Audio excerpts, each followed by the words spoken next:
Bonjour à tous et à toutes et bienvenue dans notre quatrième atelier de parler pour que les enfants écoutent, écouter pour que les enfants parlent.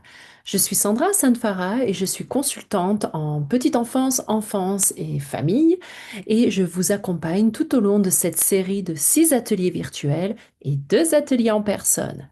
Et d'ailleurs, nous venons de nous rencontrer en personne pour ce premier samedi tous ensemble. Donc c'est important qu'on ait cette chance de pouvoir se rencontrer, parler de vive voix, échanger spontanément et non pas à travers un écran. Ceci fait complètement partie des objectifs de l'atelier pour pouvoir aller un petit peu plus loin et puis tout simplement réfléchir si ces stratégies nous correspondent ou peut-être qu'on en a développé des nouvelles, qu'on a des idées qu'on veut tout simplement partager entre parents. Alors, ces séances en personne sont vraiment essentielles et font partie de l'atelier. Et la bonne nouvelle, c'est que nous en avons encore une autre après la 6e vidéo. Alors allons-y tout de suite avec notre quatrième atelier, comme je vous disais, et nous allons parler de l'autonomie. Que c'est important l'autonomie. On est là pour accompagner l'enfant justement à développer son autonomie. Et on va vite se rendre compte qu'un enfant qui est un peu plus autonome, qui est capable de faire de la résolution de conflits, qui est suffisamment outillé, qui a plein de stratégies, eh bien c'est un enfant qui évolue, on va dire, harmonieusement, puis qui devient un adulte citoyen. Et ça, c'est certain, parce qu'il sera drôlement bien outillé pour affronter la vie. Et petite cerise sur le gâteau, nous, en tant que parents, eh bien, on se rend compte qu'on va avoir peut-être un peu moins de travail à faire dans la gestion de conflits, par exemple. Alors, allons-y un petit peu par un petit rappel de notre dernier atelier. Donc, avant notre rencontre, on avait réfléchi à comment remplacer la punition. Puis voici quelques exemples que je voudrais simplement vous repartager pour rafraîchir un petit peu notre pensée et tout ce qu'on s'était dit. Eh bien, pour remplacer la punition, déjà, asseyons-nous avec l'enfant, prenons le temps de l'écouter et d'accueillir ses sentiments qui peuvent être de tout ordre. Peut-être qu'ils vont nous sembler un petit peu exacerbés, peut-être qu'ils vont nous sembler inadaptés, mais le plus important, c'est vraiment de les accueillir pour l'encourager à parler. Nous, de la même chose, que plutôt que de mettre une punition, mais c'est important qu'on soit ferme aussi sur ce qu'on ressent, parce qu'on en ressent des choses, et que c'est important d'exprimer nos attentes. Le mieux étant avant pour de la prévention, mais après, c'est très important aussi de le redire, tel que non, je ne veux pas que tu joues aux jeux vidéo avant d'avoir fait tes devoirs. Je te l'ai dit, j'ai été claire avec ça, donc forcément, je ne suis pas d'accord, j'éteins tes jeux vidéo. Donc on va tout simplement réaffirmer nos sentiments, réaffirmer nos attentes pour l'aider un petit peu à lui rappeler des règles, mais surtout, le plus important, c'est vraiment de rester ferme sur ce qu'on va dire et ne pas changer après, hein, ne pas dire un oui pour aller sur un non, puis un non pour aller sur un oui. Ça fonctionne pas. Ensuite, essayez toujours de trouver une solution qui convienne à chacun. On fait participer autant l'enfant que nous-mêmes ou tout autre acteur de la situation. Euh, et après, on montre aussi à l'enfant comment on répare une situation, comment on restaure une confiance. Donc, je vous avais cité justement l'exemple de parfois l'enfant qui court partout dans le magasin et puis qui bouscule une personne. Eh bien, c'est nous-mêmes aller voir cette personne et s'excuser parce que notre enfant ne nous a pas écoutés pour rester un peu plus calme et dire à l'enfant, maintenant c'est à ton tour, je me suis excusée, toi aussi. Donc, on lui montre cet exemple-là. Donc, encourager l'autonomie, vous allez vous rendre compte que c'est très important. Tout d'abord parce que sans s'en rendre compte, parce qu'on aime nos enfants, parce qu'on est content d'être parents de petits enfants, on oublie qu'ils grandissent. Alors sans le vouloir, parfois, on les maintient dans cet âge un peu bébé, un peu enfantin, alors qu'ils sont tellement capables de faire plus que ça, et qu'ils sont tellement capables de faire preuve d'indépendance et d'autonomie. Donc on a des petits gestes qui peuvent être des gestes de contrôle, de supervision, de faire à la place d'eux pour gagner du temps ou parce qu'on pense que finalement il n'y arrivera pas, etc. Il y a autant de gestes que de raisons qui font qu'on n'encourage pas l'autonomie chez l'enfant. Donc on a besoin de vraiment s'en rendre compte. Alors du coup, la question, ça serait, ben, qu'est-ce qu'on va pouvoir faire pour développer leur plein potentiel? Parce qu'ils ont des talents infinis, mais qu'on ne voit pas toujours. Et ces talents, on a envie de les mettre en avant pour les encourager à développer leur autonomie.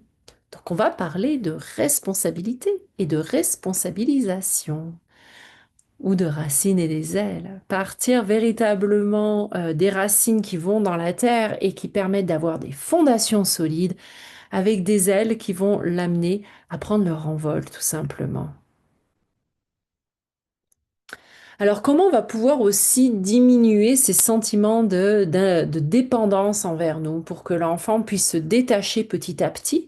Parce que soyons honnêtes, du jour où, pour nous les mamans, l'enfant est sorti de notre magnifique cocon ventral, eh bien, c'est déjà un au revoir qu'on fait. L'enfant déjà commence à développer son autonomie, il va s'exprimer par lui-même, il va bouger par lui-même, etc. Alors, il faut se rendre à cette évidence-là qu'à partir du moment où il n'est plus en nous, c'est que déjà il travaille sur son indépendance. Et les papas ou tout autre tuteur ou grands-parents qui gravitent autour de l'enfant sont là aussi pour encourager ce sentiment d'indépendance et au contraire diminuer cette indépendance. Parce qu'on veut vraiment avoir des enfants qui s'envolent et qui vont vers leur but, leur rêve et qui puissent réaliser tout ce qu'ils souhaitent réaliser. Donc pour encourager l'autonomie, il va falloir on se dise constamment que nos enfants sont avant tout des personnes qui sont différentes de nous. Ce sont des êtres humains qui ont leur propre différence, leur unicité. Ils sont aussi responsables et autonomes. Ça veut dire qu'il va falloir qu'on leur reconnaisse tous ces talents-là. Alors, pour encourager l'autonomie, voici ce qu'on peut faire. Je vous les résumer en 6 points très factuels. On pourrait en rajouter tout plein d'autres, mais on va dire que ceci, c'est déjà une bonne base. La première chose, c'est de leur offrir des choix. Par exemple, ok, là, tu as le temps d'aller jouer. Est-ce que tu préfères jouer avec ton casse-tête ou est-ce que tu préfères jouer avec ton garage à petite voiture? On offre un choix en deux possibilités de jeu. Est-ce que tu préfères manger les haricots verts ou les petits pois à midi? On donne des choix. Ça veut dire qu'on a toujours la main mise globalement sur le développement de notre enfant, sur ses routines, mais à l'intérieur de ça, et pour lui apprendre justement à choisir, bien on va lui offrir 2 ou 3 choix.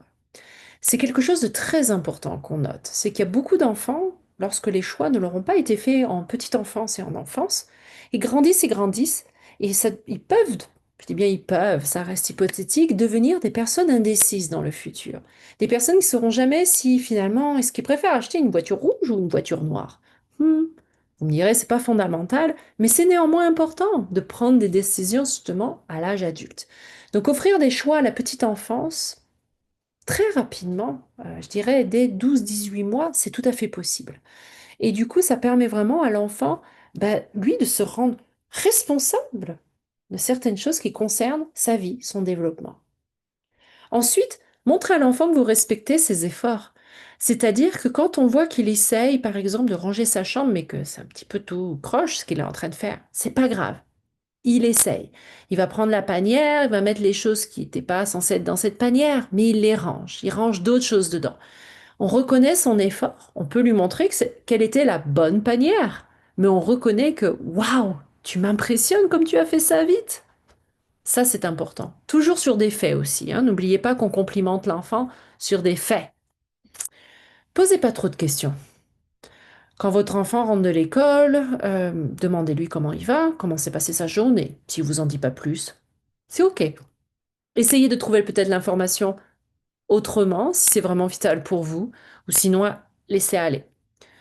Par contre, montrez-lui que quand il veut parler, bien sûr, vous êtes présent et au contraire. Trop de questions, enferme l'enfant dans une espèce de ressenti qu'il est constamment surveillé. C'est pas un ressenti agréable pour un enfant. Même chose, lorsque il vous pose des questions, n'allez pas trop vite pour répondre. Parce que quand il pose des questions, essayez de voir s'il va peut-être trouver la réponse par lui-même. On voit des fois des enfants qui vont poser une question, puis après, poum, poum, poum, poum, il nous donne sa réponse. Et on n'a pas eu le temps de répondre. Et c'est tant mieux. Donc pensez simplement à quand il va poser une question, laissez-le un petit quelques secondes, puis essayez de voir avec lui, réfléchissez avec lui si il pourrait pas trouver la réponse par lui-même. Et à ce moment-là, s'il la trouve pas, ou si par les petits indices que vous lui offrez, il trouve toujours pas, proposez-lui une réponse. Ensuite, encouragez toujours votre enfant à se nourrir, entre guillemets, et se ressourcer avec des choses qui sont en dehors de votre maison, telles que faire des activités. C'est une manière d'utiliser des ressources. Aller à la bibliothèque, faire des ateliers parentaux à l'IGLF, tout un tas d'activités qui l'amènent vers l'extérieur où il va se retrouver un petit peu sans vous. Même si vous n'êtes pas loin, mais il va côtoyer d'autres adultes, d'autres enfants. Il devra se gérer par lui-même. Euh, des choses toutes simples, hein. Parfois, il va faire une activité de soccer, puis il va falloir qu'il mette ses chaussures tout seul parce que vous ne pouvez pas accéder au vestiaire parce qu'il y a d'autres enfants. Alors, il va apprendre de ce fait. Il va apprendre. Il va regarder, observer beaucoup comment font les autres. Peut-être qu'il demandera au coach, mais au moins il demandera. Donc il va déjà faire preuve d'autonomie et trouver une solution par lui-même sans vous demander. Et ça, c'est important. Une dernière chose, ne supprimez jamais l'espoir. Pour qu'un enfant devienne autonome, laissez-le aller vers ses rêves, même ses rêves les plus fous. Parce que dans les rêves les plus fous, il y a absolument des réalités accessibles. Et c'est ça qui est important. Alors peut-être que votre enfant veut être égyptologue, aller vivre, aller vérifier tout ce qu'il y a dans les pyramides, découvrir des sarcophages et des trésors extraordinaires alors qu'il vit au Canada.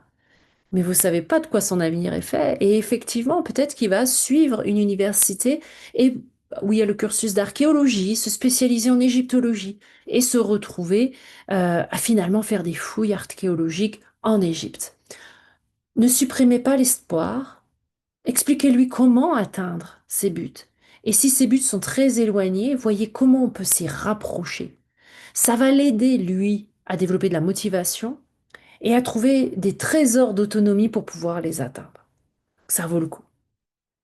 Donc ces 6 points-là sont vraiment essentiels pour encourager l'enfant dans le développement de son autonomie. Et plus vous aurez un enfant autonome, plus vous allez devenir vous-même des parents, j'allais dire, un peu indépendants de votre enfant. Ce qui n'est pas inintéressant. Parce que rappelez-vous qu'avant d'avoir eu vos enfants, vous étiez un couple ou une personne solo euh, qui a décidé d'adopter un enfant ou qui a eu un enfant autrement. En tout cas, vous étiez vous, un être humain par entière qui ne viviez pas à travers le regard et la vie de vos enfants. Donc c'est important des fois de se le souvenir, de se rappeler de tout ça. Et le plus gros cadeau que vous pouvez faire à vos enfants, c'est véritablement de leur offrir ce trésor d'autonomie, parce que ça fera vraiment des citoyens de demain et des adultes responsables. Alors, bon courage à vous et on se dit à très bientôt pour le 5e atelier. Au revoir!